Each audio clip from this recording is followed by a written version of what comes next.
Good morning, dear students. Today we are going to study a new topic, database concepts.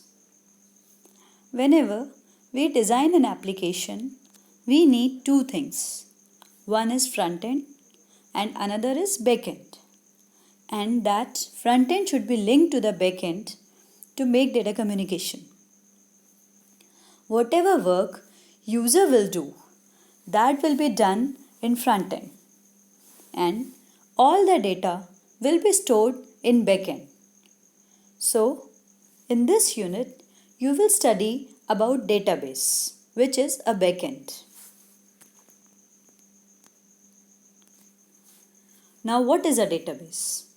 A database is a collection of data or information that is organized so that it can be easily accessed, managed, and updated. In database, data is organized into rows and columns forming a table, and it is indexed to make it easier to find relevant information. It works like a container which contains the various objects like tables, queries, reports, etc. in an organized way. In this diagram, you can see this is a database which is like a box or a container. It contains various things like tables, queries, views, reports, etc. So, it is like a container containing all the things. Now, the question is, why do we need a database? We need a database to manage large chunks of data. That means when we have a huge amount of data, it becomes very difficult to manage that data if we have stored it manually. So, if we take the help of a database or we keep that data in a database, it becomes easy for us to manage it. Next is accuracy. Through validation rule in database, data accuracy can be maintained.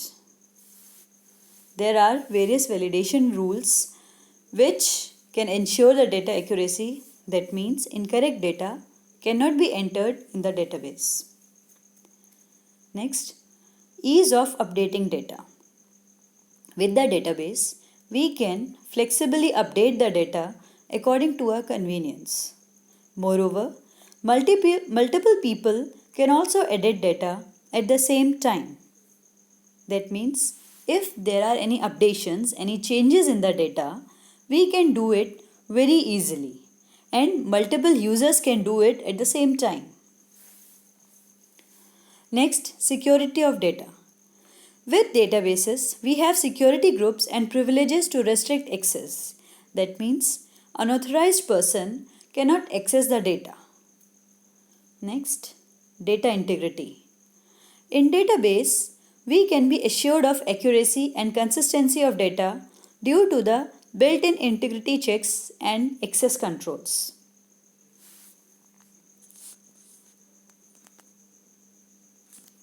Database management system. Whenever we have a data, we need a software to manage it. That software, DBMS refers to a software that is responsible for storing, maintaining, and utilizing database in an efficient way. A database along with DBMS software is called database system. Example of DBMS software are Oracle, MS SQL Server, MS Access, Paradox, DB2, and MySQL, etc. MySQL is open source and freeware DBMS. Now, what are the advantages of database systems? Database reduces redundancy. It removes duplication of data because data are kept at one place and all the application refers to the centrally maintained database. For this, I will explain this by using an example. Suppose the records of the student are stored in a database. In your school, suppose the records are maintained like admission number, name of the student, class of the student, father's name, mother's name, phone number, address, Aadhaar number, etc. There are various things which are stored. All these details are stored in the office also, and all these details are stored in the class register also. For example, the phone number of a student is changed and that record is updated in the class record. And by mistake, the office has not updated that record. Now, after some time, we will see the class register will have different record and the school register will have different record. So that is known as redundancy. Now, if we store that data in a database, then this redundancy is reduced. Next, database controls inconsistency. When two copies of the same data do not agree to each other, then it is called inconsistency. By controlling redundancy, the inconsistency is also controlled. Just now I gave you an example where the data was different at two different places. So now with the help of database, inconsistency is also removed. Next is database facilitate sharing of data. Data stored in the database can be shared among several users. Next, database ensures security. Data are protected against accidental or intentional disclosure to unauthorized person or unauthorized modification. That means we have security in our database system.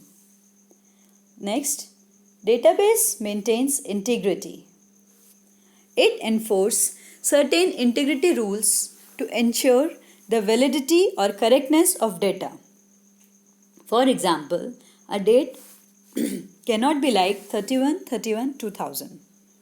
That means database will not allow the user to input such kind of date.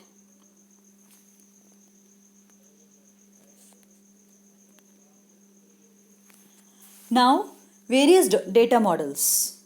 Data models are the way of data representation. We can represent our data in different models.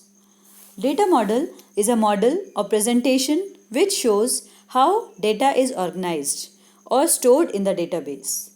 A data is modeled by one of the following given model.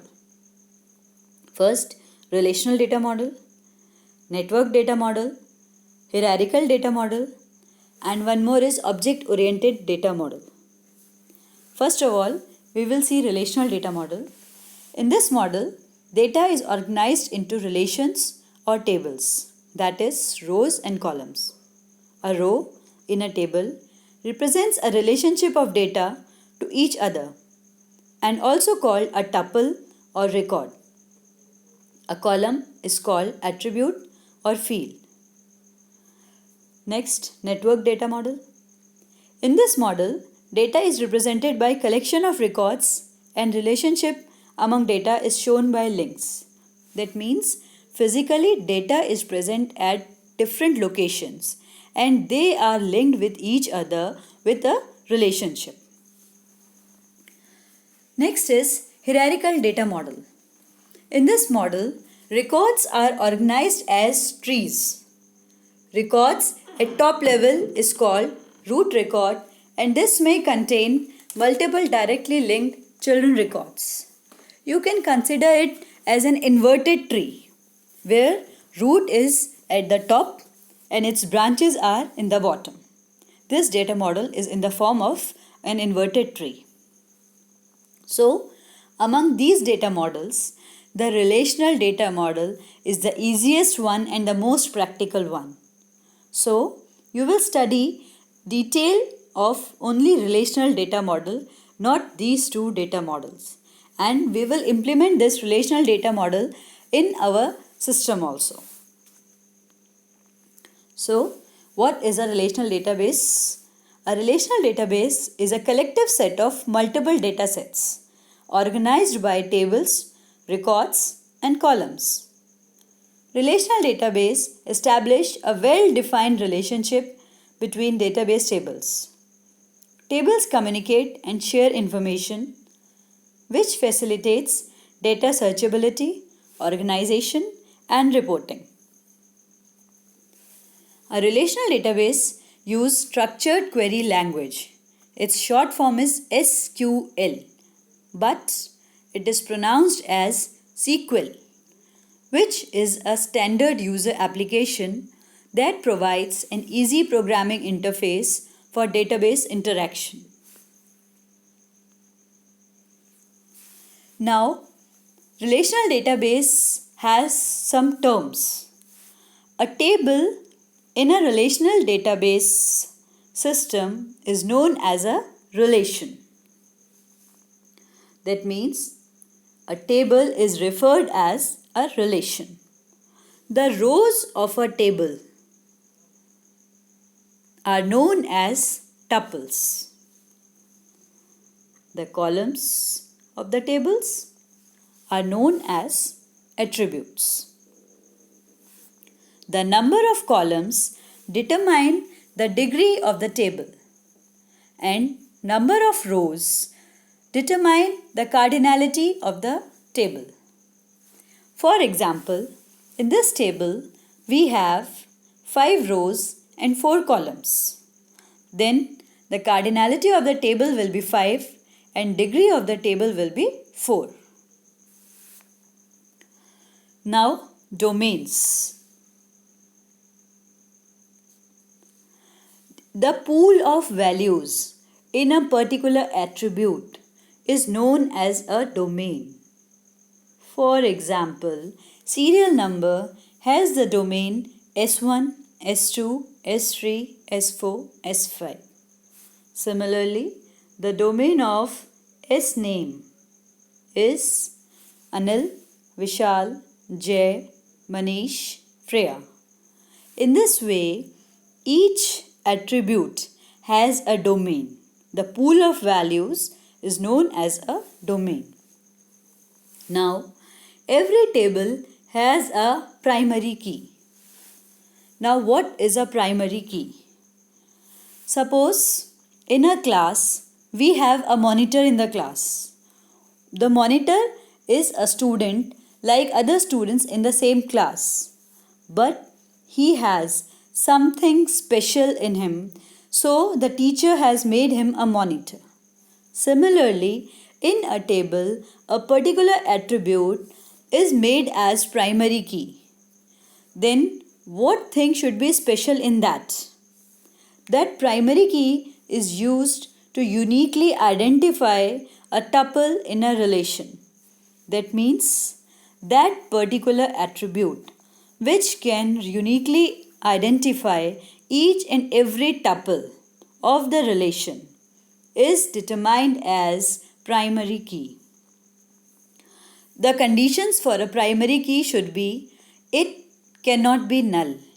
That means the value of the field in the value in the field cannot be null. We cannot have a blank value, and it cannot be duplicate. For example, in this table, serial number cannot be duplicate, it cannot be null, so we can make it a primary key. In S-name, we can have 2 persons with the same name, so we cannot make it a primary key. Similarly, in status, we have repeated numbers, we cannot make it a primary key. In city, 2 person can be of the same city, so we cannot make city a primary key. So here primary key is serial number only.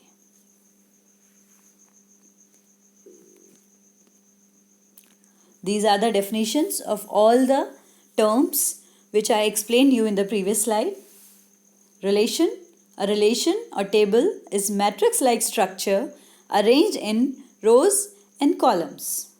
It has the following properties: atomicity and no duplicacy. Ordering, that means ordering of the rows and column is immaterial. Next is domain.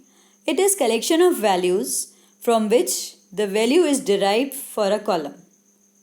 Tuple, it is also known as entity and it is also known as a record. Rows of a table is called tuple or record or entity. Next, attribute or field.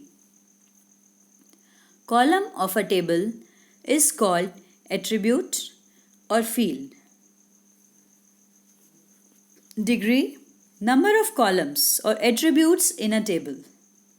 Cardinality, number of rows or records in a table. Now, there are various keys in a database. A key plays an important role in relational database. It is used for identifying unique rows from table and establishes relationship among tables on need. The various keys are primary key, candidate key, alternate key, and foreign key. A primary key is a column or set of columns in a table that uniquely identifies tuples in that table. I just explained you about primary key. Next is candidate key. It is an attribute or a set of attributes or keys participating for primary key to uniquely identify each record in that table. For example, if we want to make any column as primary key, so we have various columns which we can make a primary key because the conditions are it cannot be null and it cannot be duplicate. So all those columns which qualify for a primary key, that means that can become a primary key in a table, are known as candidate key. But there can be only one primary key, so we select the best one for the primary key. And the remaining columns which were the candidates are known as alternate key. So alternate keys, out of all candidate keys, only one gets selected as primary key. Remaining keys are known as alternate or secondary keys. For this, I would like to give you another example. Suppose in an election, various candidates appear for the election for the particular post. But the one who has the maximum number of votes is the leader, is the winner or is the leader. So that winner, that leader is a primary key. And the other candidates who were not able to become the leader, who has less number of votes, are alternate keys. Next is foreign key. Foreign keys are the columns of a table that points to the primary key of another table. They act as a cross-reference between tables. That means whenever we want to link two tables, we use foreign key. Foreign key, it links to the primary key of another table. In this way, two or more tables can be linked to each other.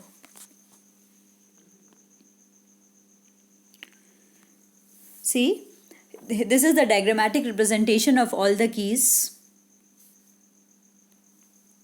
Primary key, in this table, employee table, we have employee ID, employee name, address, license number and passport number. So first of all, let's see the candidate keys. The candidate key can be employee ID. License number can also be candidate key because no two employees can have the same license number. Then passport number can also be a candidate key because no two people can have the same passport number.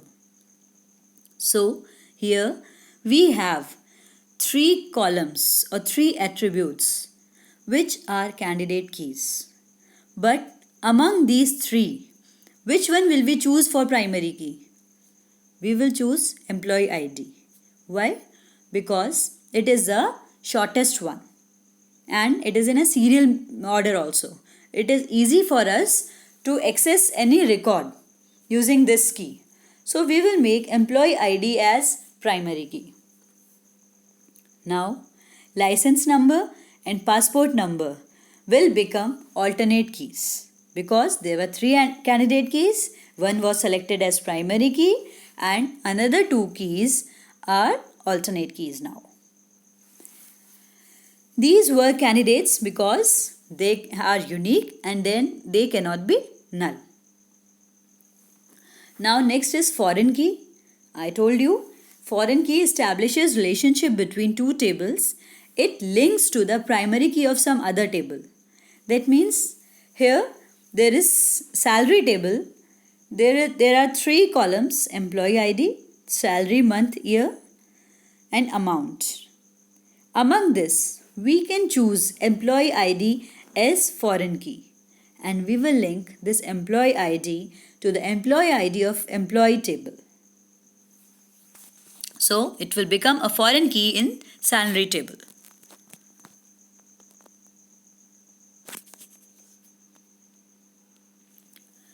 Thank you. I hope you have understood all the concepts. If you have any problem in any of the concept, you can view this video again. I hope you will understand everything. Thank you.